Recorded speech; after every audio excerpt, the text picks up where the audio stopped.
Let's get into a brand new Instagram feature that I think is great for creatives like you. It's an extension of the Instagram carousel posts and a way to view them. So it allows you to post more images and view them in a new and exciting way. I've been experimenting with this for the purpose of this video to give you an example. And this carousel is made up of 20 images. It used to be 10 and you can now have 20.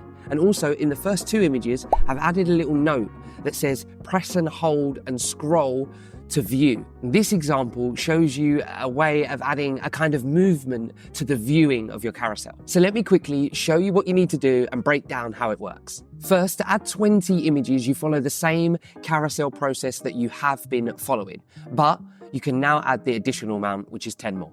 Tap plus, select post, and now on the right-hand side, there's a little icon that looks like 2 bits of paper or multiple bits of post. Press that and a number will appear on the first image. And now you can select from 1 all the way up to 20, so select all your different images. Bear in mind, the number that appears on the image is the order in which it will be shown in your carousel. Now, my favorite bit, which is when someone posts a carousel, at the bottom, there are 3 dots for you to kind of like scroll through. But if you tap and hold this and pull your thumb to the left and then to the right and back and forward, this will flick through the images really quickly, giving that kind of illusion of movement. Well, it's kind of like stop motion. The reason I add the hold and scroll images and icon to the bottom of the first and the second post is to help the viewer, as the first and the second posts are the main 2 posts that will appear in someone's Instagram feed. If someone sees your carousel post but they don't swipe, we'll often give that carousel a second chance and automatically move to that second piece of media for the viewer. Don't forget, with your carousels, you can also add music and you can add videos as part of that sequence of your carousel. But if you're using that hold and scroll kind of motion movement, be aware that it might not work as good if you've got a video in there as well.